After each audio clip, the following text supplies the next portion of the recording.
Hey, what's up, you cool cats? This is Cameron, and welcome to the reaction log. Whoa, whoa, whoa! Yeah, I'm a little out of my element on this one. Why? I'm not going to introduce myself quite yet. But in the last episode, we were talking about Charlie Puth. I feel like I've been talking about Charlie Puth a lot this week. I've never talked about him before, and now, when I finally do, I have to just continuously talk about him. Now we're just watching this cutscene while I talk, too. I'll let that run while I go. So we were looking at Charlie Puth's new album in the last video, and we talked a little bit about how Kenny G was featured on it. And that got me thinking about Kenny G. And in fact, I woke up, what time is it right now? It's 7:04 right now. I woke up, I played Bach for an hour on my guitar, which, let me go ahead and introduce myself now. I am a classical guitarist here on YouTube. And what does it mean to be a classical guitarist? It means that sometimes you wake up really early and you play Bach for an hour, and that's how you start a good day. You know, I don't know how you like to start your day, but you should try that, and I guarantee you the whole day will be much better if you do that. But if I woke up at 5 and I only played Bach for an hour, what did I do for that other hour? There's an hour missing in there, so what did I do for that? Well, I laid in bed and I listened to an Apple Music shuffle of Kenny G essentials. And I was also just looking up Kenny G stuff on YouTube, and I want to show you some of the things that I found, because he's a pretty interesting guy. He is a very prolific, I was gonna say uploader, but no, he like released albums throughout like the late 80s, like all the way up until very recently, I think. And like I said, I listened to his music for about 40 minutes or so and then looked up some interviews. But his music is interesting. We'll talk about it as we get into it. And maybe that being said, we can go ahead and jump into it right now. Alright. First off, I think we need to start with this. This is like, I have no context for this. This is Pat Metheny, who I also have not featured on the show ever. What did he even do? Guys, I'm sorry. I'm sorry that I'm your tour guide through all this and I don't know anything. American jazz guitarist and composer. Are you sure about that? He looks rock and roll. Alright, side thing.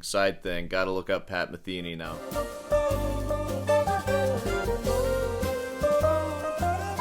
And again, if I'm playing music, I'm not going to be playing too much of it because I'm trying to get paid for this video. Okay, so that being said, we trust Pat Metheny and all of his opinions because he's very good. Well, I think this will be a good introduction into Kenny G, just seeing what other serious jazz musicians feel about him. Let's get into it. Well, I can understand why a lot of people say they don't like jazz, because right now, sometimes you say the word jazz and people think of some of the worst music on earth, like, for instance, Kenny G. Wow. You know, I've heard the classical community can be a little toxic, but wow. There's nothing more stupid than that, let's face it. That's the dumbest music there ever could possibly be in the history of human beings. There could never be music any worse than that. Oh, Pat Metheny, if only. Pat Metheny, are you still alive? Have you seen what gets made? He appears to still be alive. I wonder what his updated take on that is. Is Kenny G still the worst music that could ever be possibly conceived, or did we somehow do worse as time went on? I don't know. It's a tough one. And now people think that that's what jazz is. Well, that's not what jazz is at all. I kind of feel Pat Metheny's spirit right now as like when people listen to Marson and that's now classical music to them, you know? And we're kind of in the same setting, just sitting in our chair, just like, this is the worst thing that could ever happen ever. And in reality, it's just somebody playing their instrument. It's not that big of a deal. So I want to get into Kenny G and his actual personality, because that's like the main thing here. But just to like analyze his music a little bit, I'm analyzing it just from very briefly looking at it. Kenny G's discography, as far as I can tell, seems to be pretty monotone and pretty simple, and I can sum it up into this. He hires a band, and that band will consist of like a drummer sometimes, and most certainly a synth player, and they're just going to be padding chords the whole time, and there's not going to be much going on with the backing track. And for the music itself, like the soloing, that's pretty much just going to consist of Kenny G playing. It pretty much always goes like this. There's always an A and a B section. The tempo is always really slow. It's always like a little too slow, honestly. He always repeats it, so A section, B section, and then A section, B section again. And I swear to God, this happened out of like the 7 songs I listened to. After he was finishing that second B section, I look at it, because I'm like, surely he's gonna do something else, right? Like, and then I look at the song and it's like 90% over, and I'm like, oh my God, like that was the song? This is like half a song. Now, comparing that based on the 5 seconds, because I've literally never listened to Pat Metheny ever, based on the 5 seconds that I just heard of him, it sounded like there was a band that wasn't just playing a backing track, but it was like composed music that took like effort to write, I mean, because I know Kenny G's backing track is composed too, but it's Like, you can probably just tell everyone to just kind of just pretend they're in church and just play like just some ambient stuff and just let me solo, you know. And the thing is, with any solo going on in a Kenny G song, there's like no communication between the soloist and the band. Like, it almost feels like a legit backing track. Like, it is pre-recorded, and Kenny G is not really interested in interacting with it in any way. It's really just a backdrop for me to solo over. This isn't like a band that I'm playing with, you know? So I can see how somebody who puts a lot of effort into composing their music would probably be a little annoyed at Kenny G. And for how extensive Kenny G's discography is, you can imagine like how much effort is put into each album. So I think maybe that's why Pat Metheny is a little upset at people calling Kenny G jazz and equating two of them, because they are pretty different, aren't they? Well, that's not what jazz is at all. Jazz is, at its best, the most incredible music. It's just that, like in rock and roll, 95% of it really sucks. It's just the really good stuff that's really great. And that's exactly the same in pop music. It's just like that in jazz. It's just that it takes a little bit longer to discover the good stuff in jazz, because you go into the record store and there's so many records there you don't even know where to begin. It's good to find somebody to help you to learn about jazz, somebody who knows about it. It almost sounds like you're advocating for people to get a jazz teacher if they want to learn about jazz. Probably a good idea. Alright, let's jump into some actual Kenny G now. Not the Kenny G haters, alright? We're not trying to hate over here. Hey, you gonna say this guy's bad? I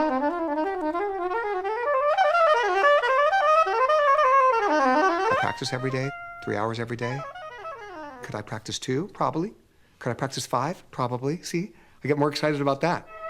Hey, Kenny, you're shredding pretty hard there. That was one part that I left out in his music. There's always one moment, it's usually in the second iteration of the B section or something, but he'll have this one moment where he just kind of throws in some like vaguely bebop sounding really fast lick, and that appears to be what he's practicing right now in his bathroom. Barefoot. Not that like being barefoot in your bathroom is weird. It's a little weird to be practicing in your bathroom. Or you know what? I was gonna say that. Actually though, practicing in your bathroom is pretty dope. Especially if you have the bathroom that Kenny G's career gets you, like an all marble wall bathroom too, with like nice things on the shelves, your marble shelves. My goodness, Kenny G.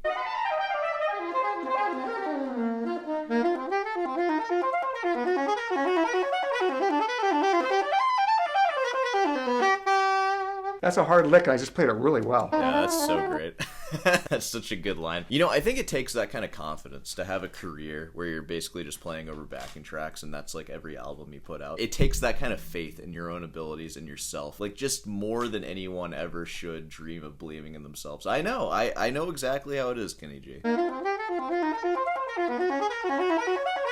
Is it that hard of a lick, though? We are talking about saxophone, after all. Like, you're essentially playing piano. It's just pushing buttons, right? I do feel a little bit of solidarity for the saxophone, too. At least when it comes to classical, you're also kind of an outcast in that world. There's no music besides modern music really composed for you, besides jazz, too. And it's rough for saxophone, because at least on guitar, like, it sort of emulates the timbre of the harpsichord. That's probably the closest thing that we have that we actually sound like. We try to mimic other things, but I feel like harpsichord is usually what it ends up sounding like. But nothing really sounds like the saxophone, does it? I feel for the classical saxophonists out there, I really do. That's a hard lick, and I just played it really well. Yeah, you can throw that lick over some backing track in your B section. Can't wait to hear it. Whoa, friend of the channel, Daddario Woodwinds. I wasn't prepared to watch this video, but Kenny G on Practice and the Music Biz. I've watched a couple of Kenny G things today, I'm gonna be honest with you, and something that he always brings up is how he practices for 3 hours a day.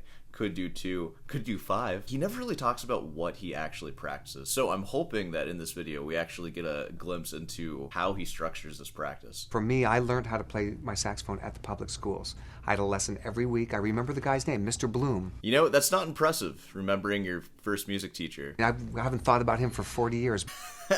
Dang, dude. I haven't thought about where I came from in 40 years. He tried to get backstage to one of my concerts, and I had security escort him out. Thanks for the lessons, Mr. Bloom. None of this would be possible without you. That's $500. If you don't pay it, get out. I don't care. But he was the one that taught me the mechanics of how a saxophone works. What, you press buttons and blow? Oh, yeah. It's a tough one. You know me, I'm Mr. Get a Teacher. Don't have pride in being self-taught. If you're playing saxophone, though, Just teach yourself. You'll be all right. Here today are from a place called Home in South Central LA, and it's like a youth center that gives them educational opportunities, music being part of that.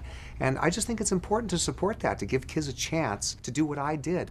Music was in the schools when I was a kid. It's not in the schools now all the time. I want to give those kids the same chance that I had. There's nothing wrong with that. What can I say about that? I totally agree. So, supporting the children, that's one good thing from Kenny G. And it's funny starting with the Pat Metheny video, because you see how wrapped up people get in, like, the music that they love. Where if someone's playing it in a way that you don't like, you almost, like, kind of hate them for it.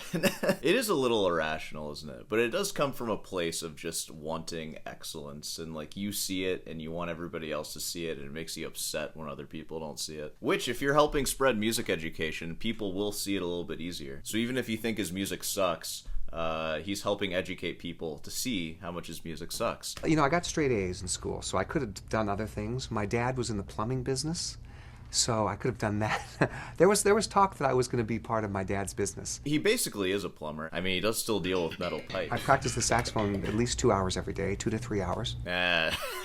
What does that mean? Hey, everybody back at home, whenever somebody says, I practice 2 to 3 hours a day, that means, like, best case scenario, 2 hours. Except for when I say it. When I say 2 hours, I mean 2 hours. I'm not messing around with that. And I'm proud of the fact that I still have the dedication that I had when I was in high school. It's funny hearing 2 to 3 hours, too, because that's not even, like, that crazy. Like, he's a career saxophonist. What else does he have to do with his time? Like, party, date? Like, what else is he doing? Most people are working 9 to 5, and I know his time isn't going into making his music, because the backing tracks are like, they're backing tracks. Why aren't you practicing like 5 hours a day? Like, I know I don't practice 5 hours a day, but also I'm not a full-time musician. My job is making videos on YouTube. If I didn't have to do this, I would practice a lot more. And when I was preparing for those competitions earlier in the year, there were like month-long periods where I was practicing 6 hours a day. And it was like true 6 hours. Like I was putting everything on my life on hold. So I don't know, 2 to 3 hours. If I heard 3 hours strict, 3 hours a day, okay, fair enough. That's like a moderate amount. But 2 hours is pretty low for a career musician. That ain't much. Especially when your instrument doesn't tax you very much. You hold it like this. You don't have to do anything. If you played flute or like violin,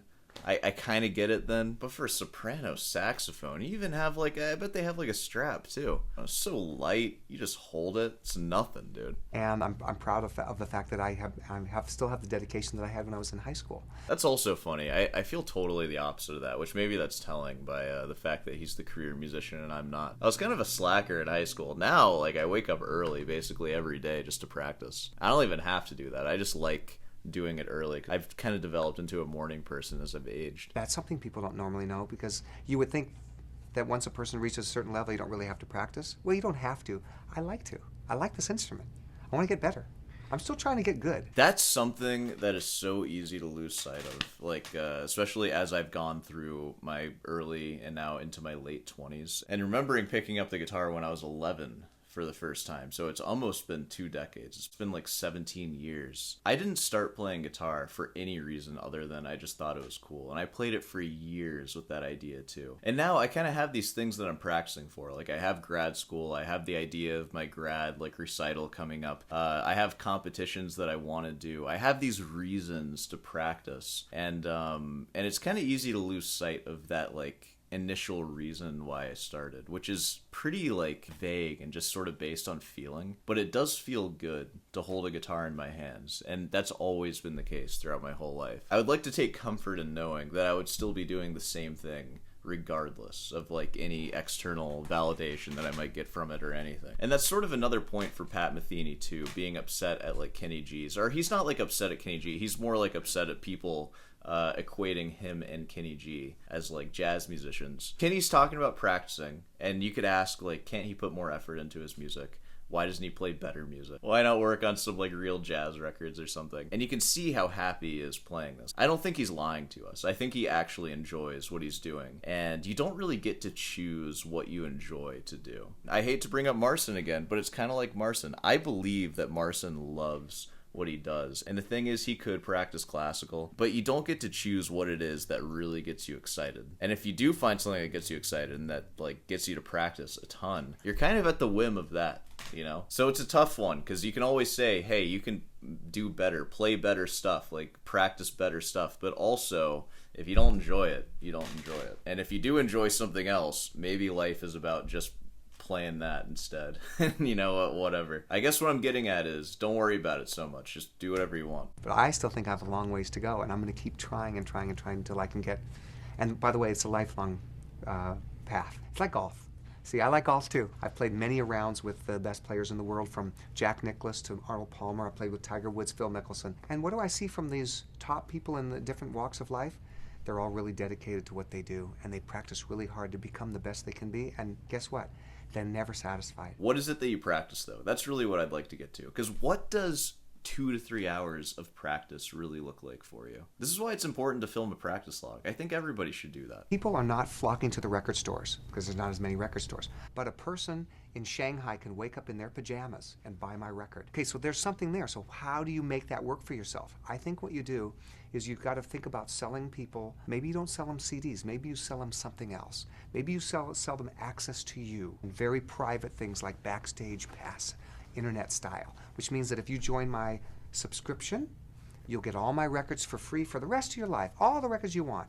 And you know what? You can get concert tickets when I come to town. You can get a newsletter, whatever, X amount of dollars per month, and you're on my list forever and ever. Dude, Kenny, what are you talking about, dude? It sounds crazy. I guess it kind of just sounds like Patreon, right? But like, you're on my list forever if you pay me a monthly subscription? It sounds like you're making a cult or something. I would know. I'm also making a cult. By the way, I do have a Patreon if you want to join that. If you join my Patreon, I guarantee that you will go to heaven. And you know what? I can see why real hardcore jazzers hate this guy, because hardcore jazzers don't want to do this. they just want to play their music and use illicit substances. They don't want to think about like a subscription model for selling them their own self and their music. So yeah, Kenny G's got something going on there, and it's another example of you can't just be a musician, you have to be a businessman on top of everything, which sucks, by the way. Businessman or a cult leader. He's kind of got like a little bit of cult leader vibes. He's very like, he's got this Julian Lodge way of talking, very soothing. Kind of feel like I know him already after this 5-minute video. Kind of feel like I know what he's gonna say. The companies aren't going to like that because they're not selling the records, but the artists are going to be better off by this new day and age, and I'm really excited about it. What is it? Is this like a subscription model that he's selling to other artists too? No, there's still a good way to promote your records because you're taking your music to the people, local market. All right, I'm done. I'm done with this. He's not going to talk about his practice, and I don't know what I was expecting. Here's something really funny. I'm going to like play as much of this as I can. It's going to be weird trying to avoid copyright on this. I bet you like Kenny G has special AI for detecting copyright of his music just based on how he's talking about like business and stuff. This is really funny because this is a music video and this is like a song. Is this uploaded by like the official? Yes, this is the official Kenny G. 1 million subscribers, by the way. So he gave the okay on this, but this is a song, and halfway through he's going to interrupt with a special message, and let's just hear it out. So again, it's a 6-minute song. You're gonna hear like seconds of it.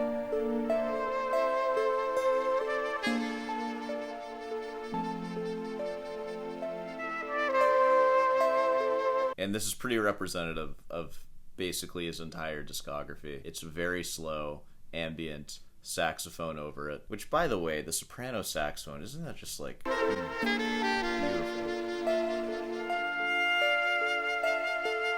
Pat Metheny doesn't like this? Why? It's jazz, man. This saxophone. And then just halfway through a song, he's cutting into him in a boat, and he's just going to talk about his saxophone. Like, this is so unmusical. Why would you do this?